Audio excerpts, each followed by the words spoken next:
Good morning. Hope you guys are doing well. It's a beautiful morning here.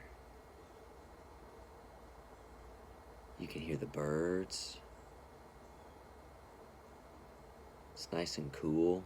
I just put out some bird seed, so hopefully more will come by. But I heard them going singing this morning.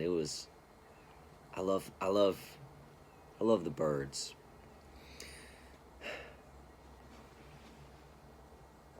I thought I heard one fly by. We've got a house wren. She loves to come in here and hang out in that plant right there. She'll probably build a nest. Wouldn't be the first time we've had that house wren build a nest here on the porch. We've had cardinals do it. We get a lot of cardinals. They say it's a sign of good fortune.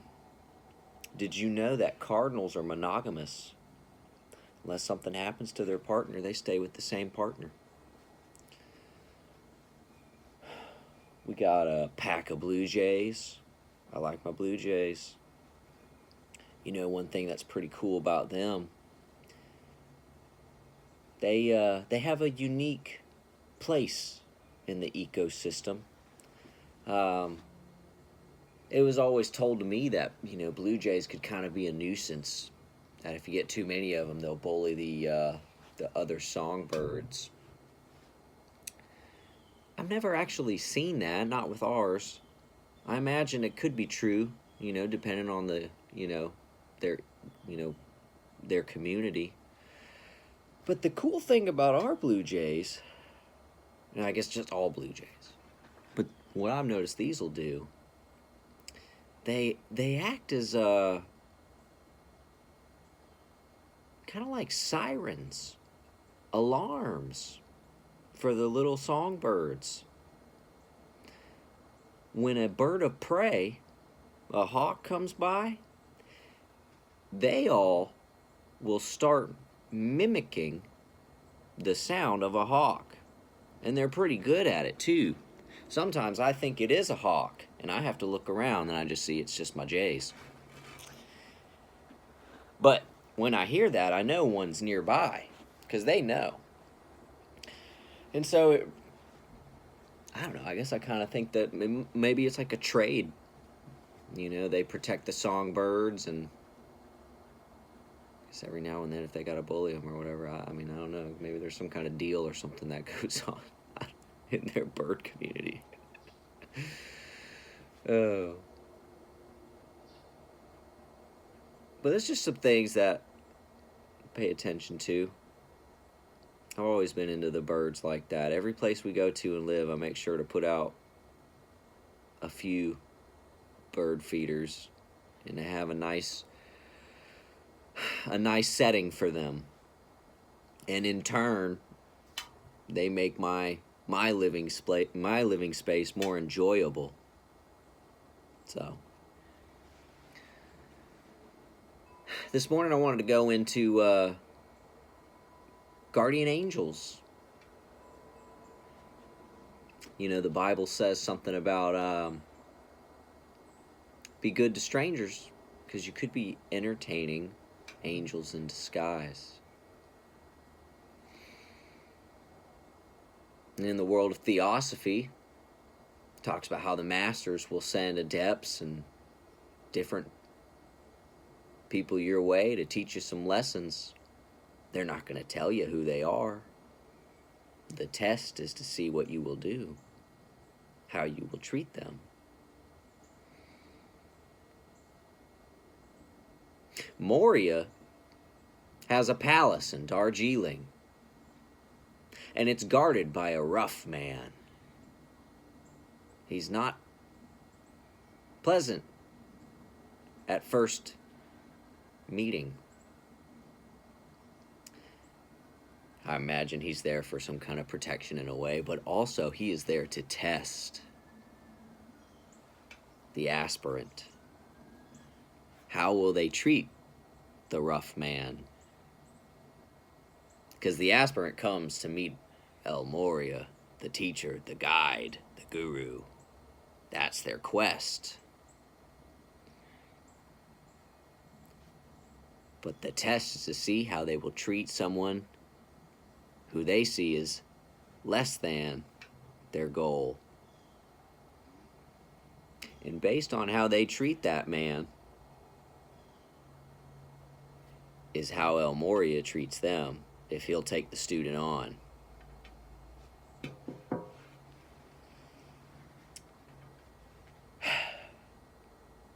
Archangel Michael is a big one. A lot of people know that name. He's popular. A lot of military guys will have him on tattoos. I've seen him on shirts. An angel of protection, of war. Fit. Me and Archangel Michael are tight. He serves on the first ray with El Morya. They work closely together. Throughout my life, Archangel Michael has always done the will of God and helped me. But there's others. I don't know all of them. But there's Archangel Uriel, Archangel Raphael. There's even one that starts with the letter Z. There's many. And they each serve on the different rays. And they each have their own distinct features and traits, personalities, if you will.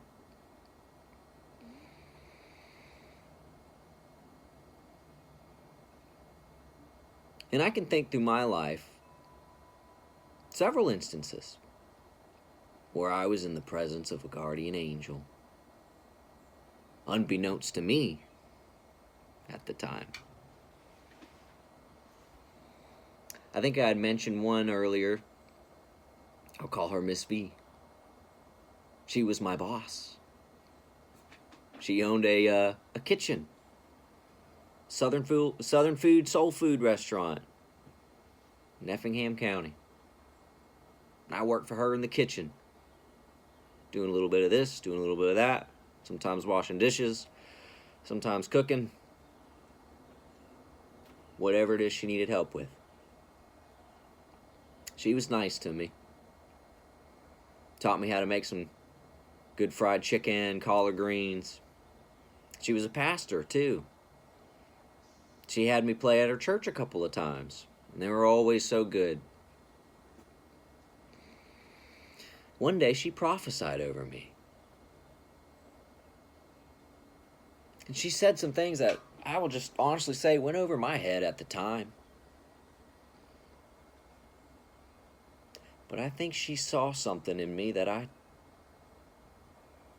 didn't quite see in myself yet. And God had relayed the message. So she channeled birds of a feather.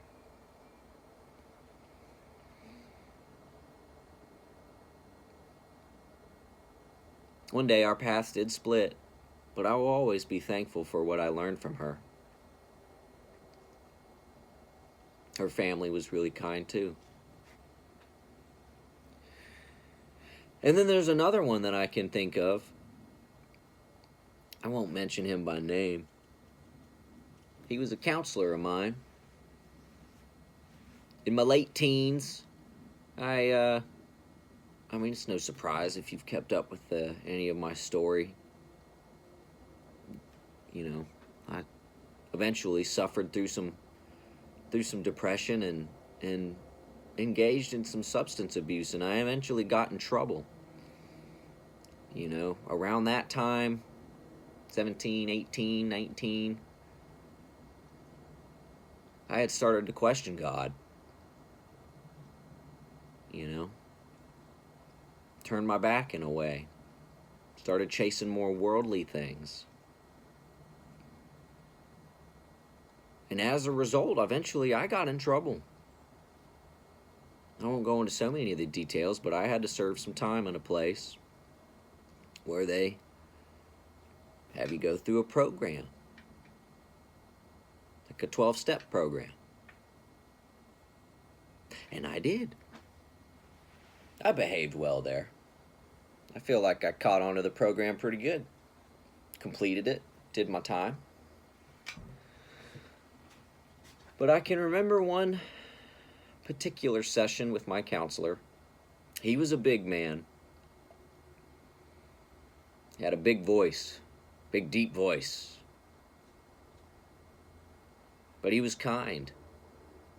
Our sessions were always good. I was actually expecting this session to be like the other ones and pretty much breeze through. But this one was a little different. You see, the week before, my grandparents had arrived, and he got to meet them. It was like family visit day, and so he got to meet them. And so we're at the next session after the family visit and after he has met my family. And my counselor goes, you know, you don't need to be here. I said, what? I said, yeah. He said, you're good at this, Matt. You're too good at this. I said, I'm just trying to go through the program. I said, you know, I've never counseled a monarch before. I was like, I said, what? Confused. I never heard that. He goes, boy, they did a number on you. Almost as if like he was disappointed in me. I had never heard him speak to me like that before.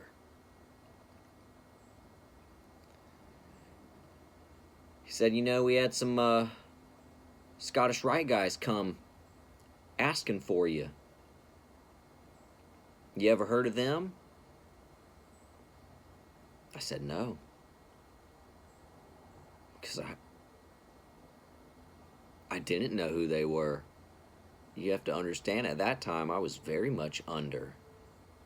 I had no memory of that.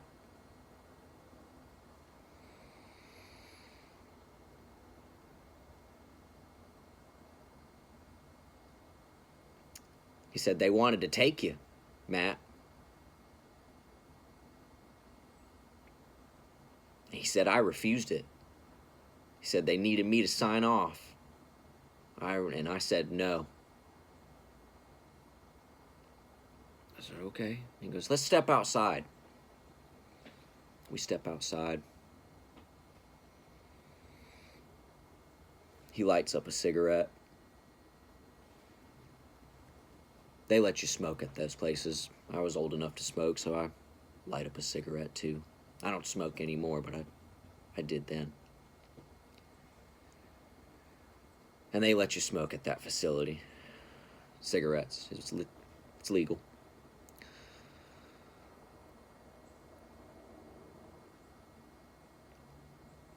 He said, Matt, I looked into your family. Your grandpa. He starts asking me what my plans were when I got out. He said, do you have a girlfriend, kids, a place to go? I said, no, I was going to go home to my mom and dad. Thinking that was the safe place. You know, my folks are ministers at the church. Good people. He says, Matt,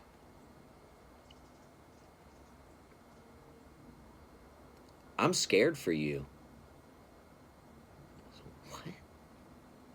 I'm confused. He's never talked to me like this before. He says, Matt, I'm scared for you when you go home. He says, you have no clue what you've went through, what your story is. I said, no, I do. I just, was a troubled teen who got in trouble. He said, no, Matt.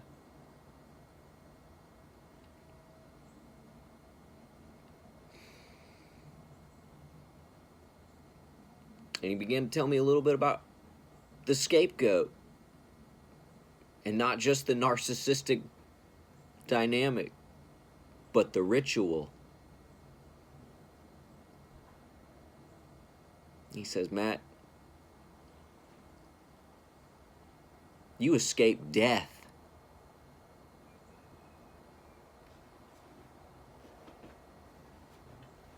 He said, you really should consider if there's somewhere else that you could go, to go.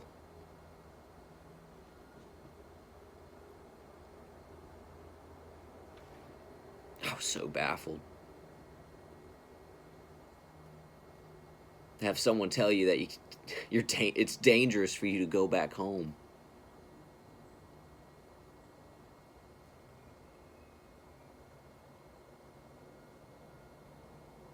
But looking back on it,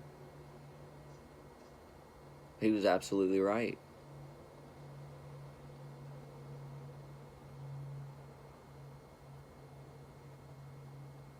He put his neck out on the line for me, refusing to let those guys take me. I was good in that program. There was no reason for me to be taken. Why would Scottish Rite guys want to take me away?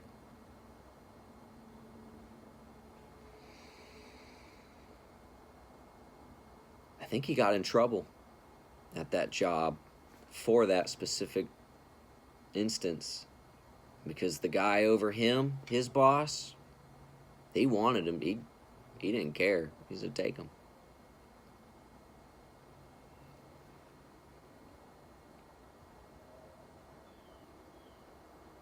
That man, my counselor, he was my guardian angel at that time.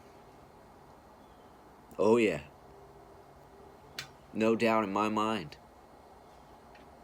I'll never forget that man. And I didn't listen to his advice. I did go home to mom and dad and lived several years there. Got put back under. Went right back through the limbo, through the rituals again.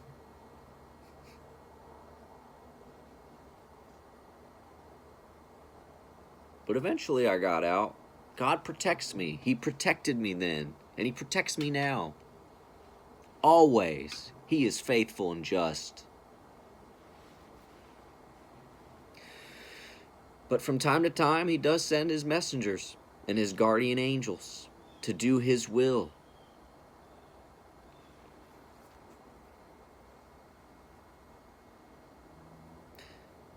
So I just wanted to share that testimony.